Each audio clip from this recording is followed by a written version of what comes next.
It's true, exactly like that voice that we cannot hear and certainly aren't referencing says. We are forced to interrupt your lovely date by another killer. They're here and ready to make you an offer of love you won't be able to deny. Really? Really? This ass. Chopper emerges from the water. Is he in slow motion? He's pure thirst. He's Paul Newman on horseback. He's Denzel on the cover of GQ. Manly manliness brought to life. So was he holding his breath under there this whole time waiting for his cue?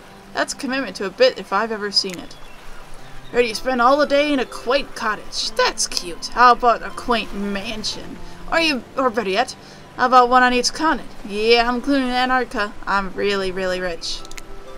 Think about how cozy we can get there in a snowy 10-bedroom chateau. One of those pools that's half indoor, half outdoor, but nice and warm throughout.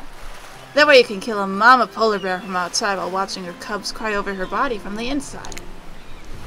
Wow, Chopper is the real deal. And by real I do mean really, and by deal I mean evil. Plus, you really want to hunt for your food for the rest of your life? With me you can get it both ways. Savagery and someone to clean up after you. Sounds nice, huh? As if. That life isn't for me, bro. I'm very impressed that you can speak with implied quotation marks. Very cool. The guy is a total douche nozzle. Try hard much? He's like the turn-of-the-century Pacific Northwest version of Wall Street, bro. Trust me, it tracks. Patrick Bateman with a huge chip on his shoulder. You wouldn't go with him if he were brandishing a cleaver at you. Oh, shit, he is. Thanks, but no thanks. I made it to a quieter lifestyle. I relish my independence and don't need someone to wet my butt for me. You went back into the huge arms of the huntress. She hugs you tight. So tight you think you might feel the life leave your body just for a moment. But it hurts so good. You know what? I'm impressed that you stood up to me. I appreciate someone giving me their totally honest opinion. Even though that opinion makes me want to carve out your liver. And the about wifing comment? That's not what I meant by clean up after you. But I'm hiring someone to do that for me the moment I get home. Trevor releases you to turn to the huntress, walking in slow motion back into the water. It's pretty weird. You just gonna stay there all night? Shall we continue our date? Huntress leads you back to her cabin. You thought you would remember the way, but it's like the forest has completely changed. Nothing is familiar. Better not get lost out here. Can you believe that guy? Classic Trap, pulling a move like that. I'm so glad you chose me, though. I don't think we've explored all there is between us yet. She winks in a bunny-masked eye and scoops you up onto her back. We get bunny back rides! And hugs! Huntress runs you through the wood, piggyback riding her. The wind ruffles your hair. Animals clear a path for the mighty woodswoman as she races by like the lead from that famous teen vampire drama in that one scene where he calls her a spider monkey. Huntress doesn't call you that. Whee! Eventually, she gently lowers you to the ground and you take in your surroundings, a wooded clearing in the forest. Huntress prances about like a deer in a meadow. I like to come here sometimes to clear my head and hack up a few good woodland creatures. Foxes are my favorite to slaughter. They think they are so cute and sly, but I see right through them. They're stash holes. Great with hot sauce. Huntress hears rustling, darts off to find its source, crouching down low like an animal. Now you're alone in the middle of the forest. Which way do you come from again? No idea. Your sense of direction is all off. A mellifluous voices float through the air, landing upon your ears like syrupy honey. Come find me. Ready. Oh god.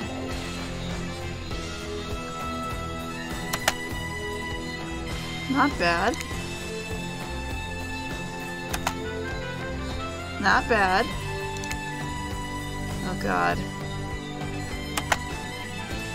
Not bad. Gosh. Ugh.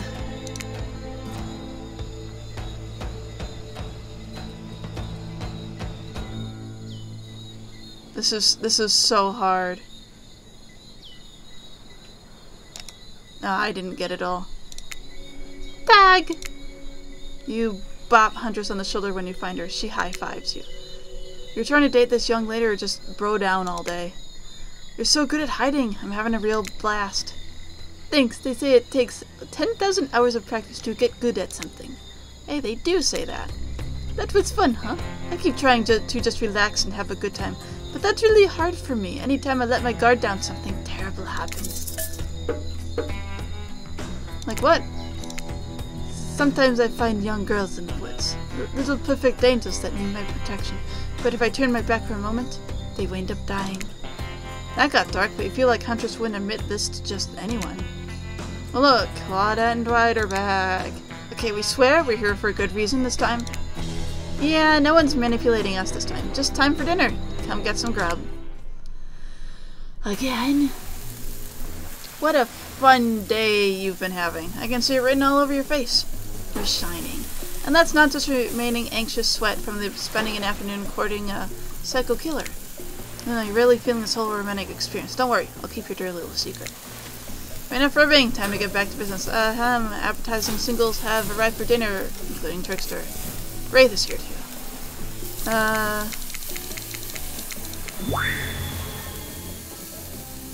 I think I've seen this anyway.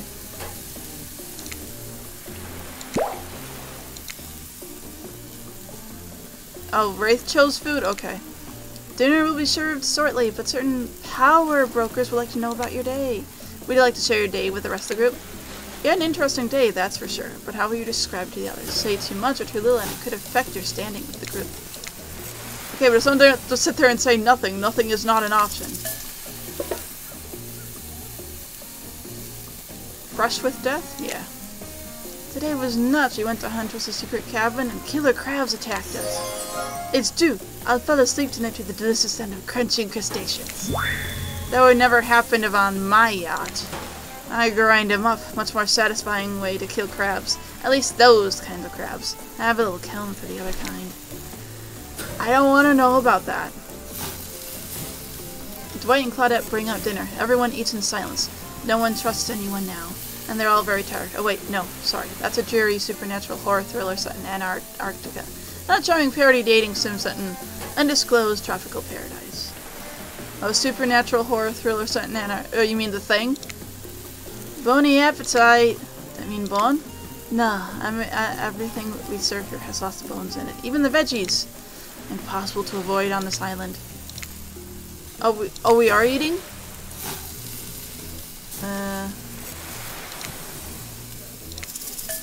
Thank them.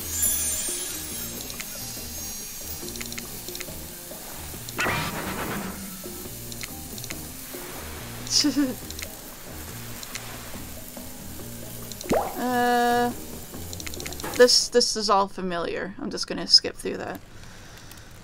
Wait for the kiss. Will narrator tell a story? They're gonna. Hey, you think, are they allowed to simply place thoughts on my mind like this? That doesn't seem fair. Let's see. Dots. Cool, now everyone is looking at you. You know, say something. Should I pick someone to tell a story or should we play charades? Boggle? Well, we were actually thinking, why don't you tell us a story? It points his spine and skull staff thingamajig at you. You get duck out of the way. Who knows what that thing can do? Probably shoots lasers. Oh yeah. Try not to bore us. We're just very interested in you. Don't speak for me, Huntress. Now you can't tell if you're warm for the fire, but your nerves heating up. I know that the fire is right here, but maybe if we stop talking about it all the time, we can start to pretend it's not here and doesn't, you know, trying to burn us all alive. He's not supposed to hear me. Get out of here, Wraith. Taco is about to make an important decision about telling a story or not. I'll tell a story. Hope it's a mystery.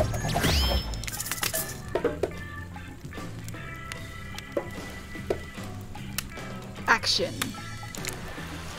Action-packed yarn for you lot. Time I got into a bar fight. The group is interested. They lean in. I'm all ears, and I'm not talking about the bucket of them I have on my boat. You crack open a beer by smashing the bottle cap off the nearest rock before starting. I'm at the local watering hole, powering up with my regular 12 beers before I slay the pool table. Alright, this is not something I do. I think I'm completely making this up. Today is good. Steely Dan blasts on the jukebox. The bartender's tip jar is filled to the brim. I found the final pint and smashed the glass on the counter as I demand shots for the entire joint. The patrons cheer for me. I am their god. Suddenly, I hear the telltale revving of engines outside. Motorcycles. The saloon doors swing open. Wait, it's a saloon now? And in walks my arch nemesis, Big Slim, the giant of North Toledo. He said sexy. Thought I smelled something acrid from Akron when I hopped off the hog, Slim says with a sneer. I get up from my stool, the gal behind me rubbing my shoulders, revving me up for the inevitable fight. Long way from home, aren't we, Slim? What are these fine people of Elm Street gonna do without someone trying to sell them a second-hand cufflinks tonight? I taunt him. He strokes his oily beard. The story has a lot of very specific geographic references in it. I have a perfectly good job at the pawn shop. Why are you coming at me like that? Slim yells. That's fair, I scream back. Why do we even hate each other? I can't even remember. It's about me cutting you off in traffic, but that was a misunderstanding, Slim yells. Well then, let's hug it out, I say, tears starting to well in my eyes. And we made up. What about the bar fight? Oh yeah, we got in a real blowout fight later that night. Really yelled our proverbial heads off, but it was just an argument about whether you should say pop or soda. Come on! I gave up headlining at Coachella for this? Spirit laughs hysterically, probably laughing at you, but it's a laugh you're ready to accept. Sure, it was kind of a story, technically. Okay, that was not a very good story. I don't mean to insult you, but it's actually quite bad. Sorry, but the narrator keeps it real. We can't just end it there. Oh yeah, that's right. I think I remember I told a romance story last time. Yeah, and it was also bad.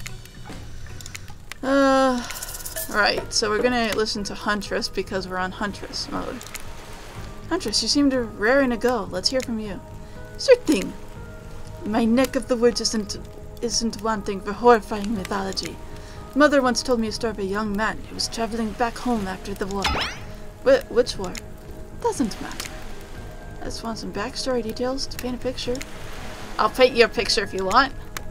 The man was lost and running out of food and rations. He stopped to rest for the night underneath a majestic birch tree. That's when he saw the woman, naked, skin glistening in the twilight glow. Hot. I'm invested. They sang a haunting melody as they made their way downhill towards the inviting lake. Enchanted by the music, the young man followed the parade of beautiful women until they stopped in a clearing next to the water. They turned to him and smiled. One woman with long red hair stepped forward and reached for his hand. The others began to play music, flutes, lutes, tambourines. The melody was intoxicating. The man's feet began to move beneath him. He was dancing, moved by the magical music of these mysterious women. Twilight darkened into night, and the man grew weary, but when he tried to still his moving feet, he found that he could not. Help! I cannot stop dancing! He cried to the nearest woman, a slender woman with green hair. She drew near to him, and he saw her features distort into something horrific. She was bloated, an eye hanging from one socket, skin the color of algae, a rusalka, her true self. You'll never stop dancing, she screeched at him. My sisters and I were drowned in this lake by men of your regiment. Consider this your punishment. The man cried out. But it wasn't me. Someone must pay, the rusalka said, her voice filled with briny malice. And so the man danced and danced until his bones broke and his heart gave out. The dance of death. Silent beat as everyone takes in this macabre ending.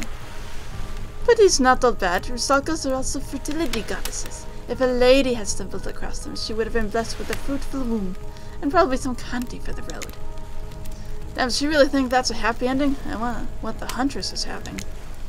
How was story time? A lot of people like to take pot shots at sequels, but I think every good story deserves a follow-up.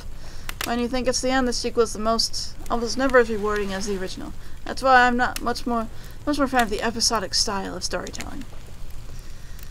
I think this is... Oh. Oh yeah. I think we've heard this before. Yeah.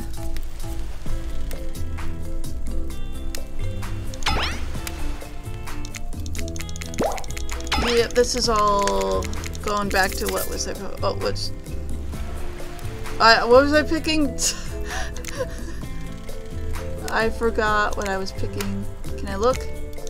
It's not letting me look. Okay. Huntress? You know, I had the feeling you'd pick me. You've got good taste, and I don't just say that because I'm considering eating you. Huntress licks her lips as she eyes you up and down. You never felt like a literal piece of meat as much as your life before. What have you gotten yourself into? Let's go over to the bar. I'm going to make you into something special. Okay. Alright. You and Huntress whisk yourselves away to the bar, and when you arrive, you find an arrangement of arts and craft supplies? Okay, this does make sense. 'Cause, like, remember she was making stuff out of bones and stuff? Like, this does actually track. And those are taxidermy tools? Cool, cool, cool. Are you freaking out? I'm not freaking out. This would be interesting, I think. Maybe not. You wonder what's going through Huntress's head. Though she's bubbly and enthusiastic, you're always terrified she might snap. Something on your mind?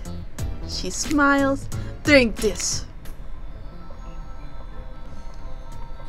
Huntress hands you a seemingly normal tropical cocktail. If one were to drug you into some sort of state in which you could be operated on, these flavors would certainly hide the poison. You look around and consider what else there is to live for besides becoming Huntress's little toy, and the conclusion is bombs away! I was gonna say, yeah, bombs away.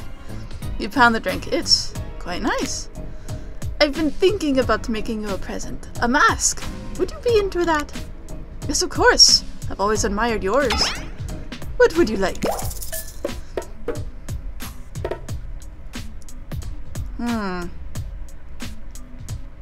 She doesn't— I was about to say fox and I remembered that she hates foxes. Maybe a cat? Just like the fluffiest white cat mask, like marshmallow level fluff. You can barely make out any features. What the fuck? What the fuck? Meow. Okay. I guess I asked. Well, I know what I'm going to be working on tonight. All alone in my skimpy pajamas. Huntress winks at you.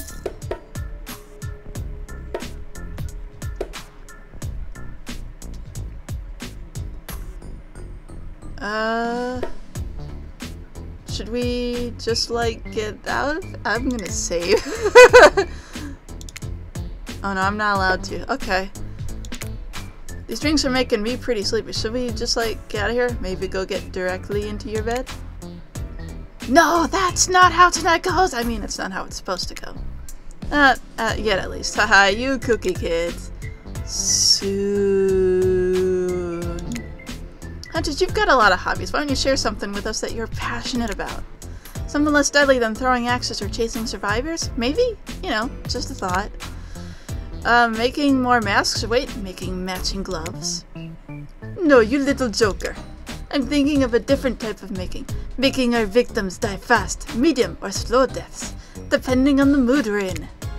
So the rounder, be careful what you wish for on Murder's Island. Dwight, I need your help, doing something in a different place entirely?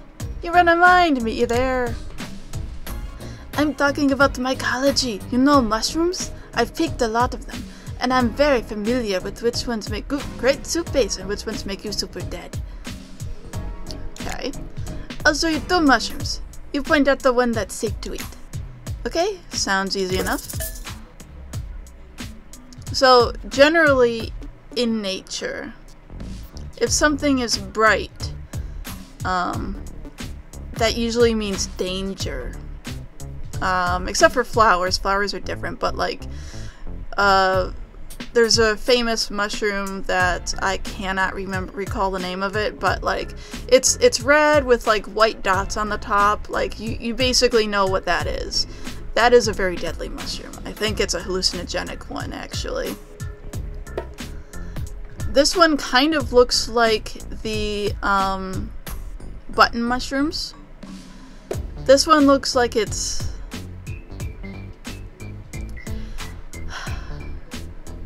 I think this one is probably safe. Oops, I just found an autumn skullcap, and after eating one, if the diarrhea doesn't kill you, the liver failure probably will. I was wrong. Next up, this one is very easy. I'm sure you'll nail it. Point at the one that won't result in almost instant death if you eat it.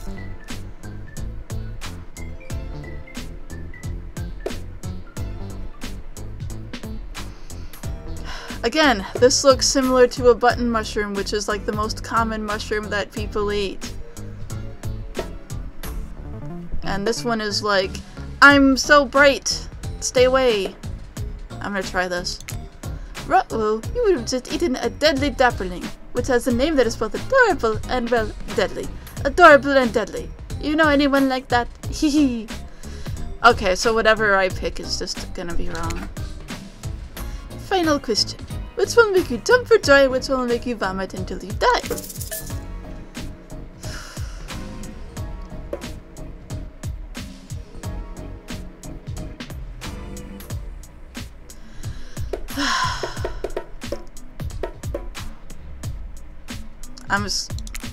Correct! That's a green crackling russula. Sure, it might look moldy, but I guess you shouldn't judge a mushroom by its gross green cap. Not everything is exactly as it appears at first glance. That was fun, right? I like flexing a little more than just my biceps for you. Alright, let's see here. Tabulating your answers and... Not great. Not all wrong, but it only takes one poisonous mushroom to put you down for good. Guess you'll just need to keep me around so you don't shove anything deadly in your mouth. Huntress claps her hands giddily. I appreciate you spending time with me tonight. I know the other killers are all very alluring in their own way. It means a lot that you'd spend time with a forest bumpkin such as myself. You're no bumpkin. You're a strong, independent woman. Don't demean yourself. Ah! I'll demean it myself if I want to! She's angry but also turned on. This is pretty hot.